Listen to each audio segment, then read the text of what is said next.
Hello everyone, welcome to my channel. आज हम करेंगे 27 यूनिट 27 है, MEG 1 है एंड ब्लॉक 6 है।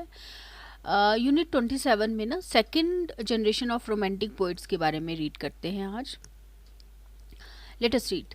Three poets, Byron, शेले and Keats, belong to the second generation of romantic poets. Although they do not belong to a school, they have many resemblances. They were all religious, ये नाम दिया गया है rebellious, geniuses ना, दे were not genius थे, मतलब वो और रिबेलियस थे, हु वर नॉट रिकॉग्नाइज्ड और understood in their country and time. All of them died young because they could realize their full potential.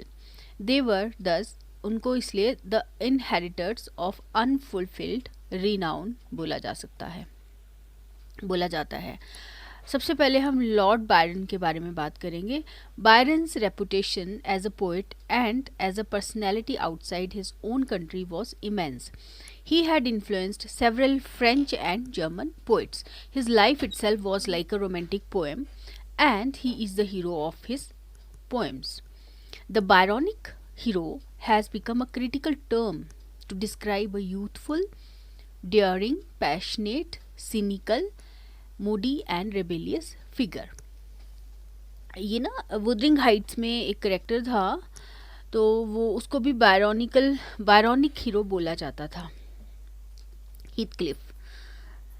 This type appeared first in Childe Harold's Pilgrimage, a long poem which describes a Spenserian stanza, a tour in which the hero contemplates on the decaying monuments of European civilization and on human achievement. Byron describes the famous Colosseum in the following words: "Arches on arches, as it were that Rome, collecting the chief trophies of her line, would build all her trumps in one dome. Her Colosseum stands." An example of Byron's cynical view of history is given below. There is the moral of all human tales. 'Tis but the same rehearsal of the past, first freedom and then glory. When that fails, wealth, vice, corruption, barbarism at last. He was unlike other romantic poets except perhaps Shelley. शैली वो थोड़ा थोड़ा मिलते थे शैली से. Also, he did not have much respect for the others because of his aristocratic background. Augustan wit and elegance suited his elitist tastes better than rustic life and common speech. He had great admiration for Alexander Pope. Unlike several romantic poets, he felt that measures against the poetic practice of Pope, he and his contemporaries were all in the wrong as much as another. We are upon उन्होंने बोला था, we are upon a wrong revolutionary political system or systems, not worth a damn in itself. Byron's forte means उनकी जो ताकत थी, strength थी, is his verse satire, which is not surprising because of his admiration for Pope and other Augustan writers. English bards and Scotch reviewers written in the popular Augustan verse form of the heroic couplet is brilliant. Don Juan 1818 से लेके 21 तक इनका time था. Written in Ottawa Rima is an unfinished satire. It is described as a picaresque novel. Picaresque novel होता है जिसमें कि धीरे धीरे जो है ना डेवलपमेंट होता है हीरो का. So it is described as a picaresque novel in verse in which a variety of themes, styles, tones are used. Considered Byron's best, Don Juan is a criticism of life. Goethe called it a work of a boundless genius. Byron states his political preferences and prejudices thus, ऐसे बोला है इसमें: Thou shalt believe in Milton, Dryden, Pope. Thou shalt not set up Wordsworth, Coleridge and Southey, because the first is crazed beyond all hope, the second drunk, the third so quaint and mouthy, with grape it may be difficulty to cope. One of the poem the the loan of the poem is sorry ये ना कुछ miss print है यहाँ पे. The poem is characteristic of Byron's verse satires. In Don Juan, he sought to depict life in the comic spirit to strip off the tinsel of sentiment and illusion. Quote unquote. ये quote है बीच में ना. Okay. He thought verse satire are Beppo and the vision of judgment. He also wrote two powerful dramas, Manfred and Cain Cain. Russell Noe says, quote, by the measure of his titanic energy and his impassioned self-assertion, Byron has given us a more potent expression of raw and naked humanity than all the romantic poets put together. He has given us masterly pictures of love, hate, patriotism, honor, disdain, revenge, remorse, despair, awe, and mockery. Unquote. Quote unquote. Okay. The now PB Shelley के बारे में पढ़ते हैं. PB Shelley 1792 to 1822 उनका time span है. Shelley has very radical ideas. He was an idealist. He believed that mankind can be made perfect. Tyranny can be abolished. Freedom can flourish in all walks of life. He has hardly any equal as a lyric singer. The main theme of much of his work is that when tyranny and suffering are eliminated from this world, and reason and love are given importance in the soul of the universe, the spirit of love would be revealed. This is the theme of his most ambitious work, Prometheus Unbound. Shelley, like Blake, was a poet of prophecy and of vision. Ode to the West Wind concludes with the prophecy. If उसमें बोला है, if winter comes, can spring be far behind? Adonais is a pastoral elegy written in Spenserian stanza on the death of Keats. Genius like that of Keats, unfortunately, is misunderstood. The critics hated Keats and that killed him. Adonis is regarded as one of the two or three great elegies in English. Like Wordsworth, Shelley spent a good deal of time in the contemplation of natural phenomena. He believed that nature was the outward manifestation of the inner divine beauty. He called the inner reality light beauty of sustaining love, and he tried to identify himself with this.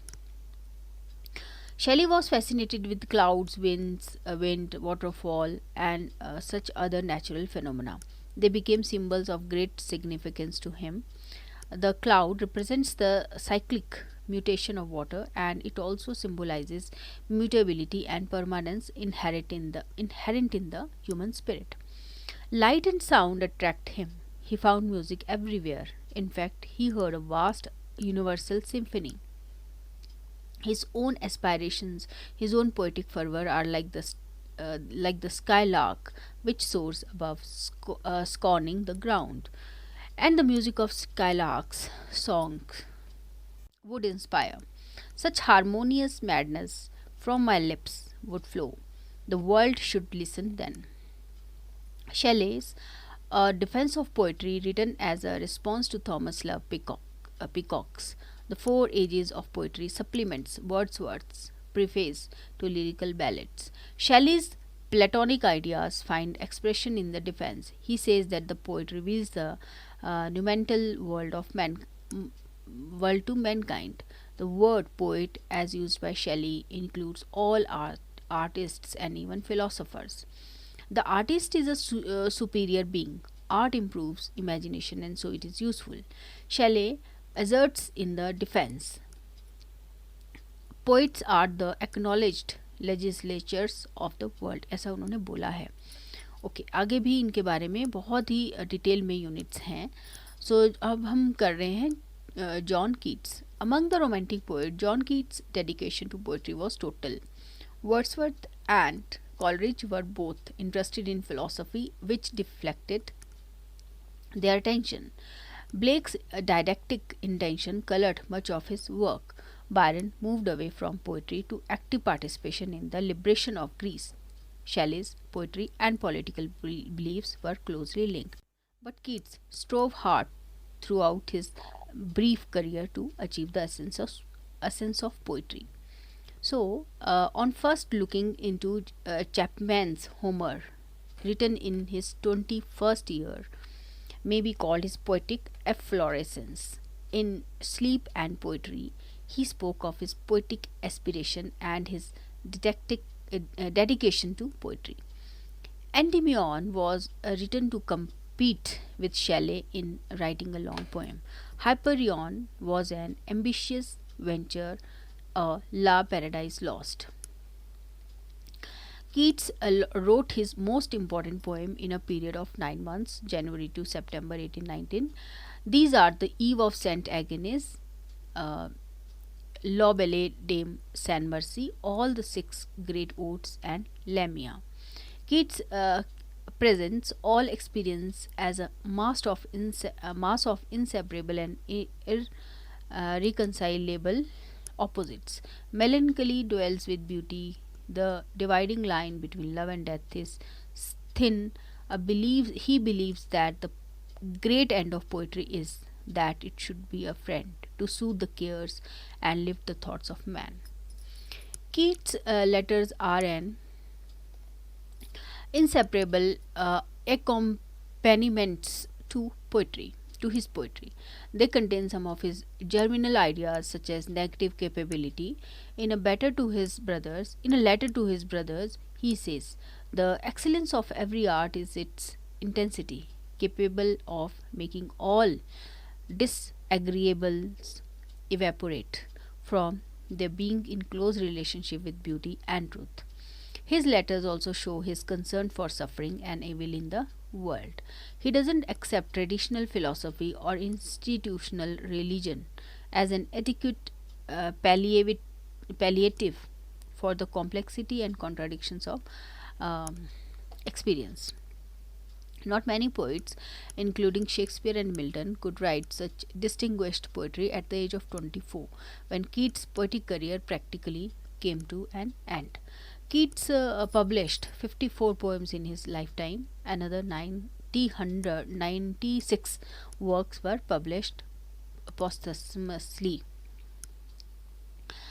So, his letters number about 300.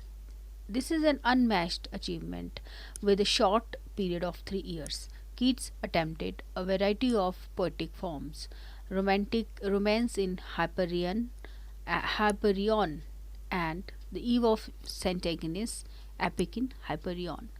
He wrote different kinds of lyric: hymn in Hymn to Pan, the ballad in La Belle Dame Sans Mercy, the sonnet in On First Looking into Chapman's Homer, and in the famous odes. So Lamia was composed in heroic couplet in the manner of Dryden. The pre-Raphaelite movement owes its origin to Keats' La Belle Dame Sans Mercy. Browning, Tennyson, Hopkins, and Yeats have acknowledged their debt to Keats. Because of his achievement as a poet and his wide ranging and ever growing influence, Keats deserves to be called the poet's poet. And appellation means praise. Charles Lamb gave Edmund Spencer in a different context. सो यहाँ हमारा ये finish हो जाता है. Sum up करेंगे. Sum up में यही है कि हमने this unit makes an attempt to give us a comprehensive view of the romantic moment in England. चलो, thank you so much. Please subscribe my channel. आज हमारा ये 27th यूनिट फिनिश हो जाता है. नेक्स्ट में अब हम 28th यूनिट स्टार्ट करेंगे. Thank you.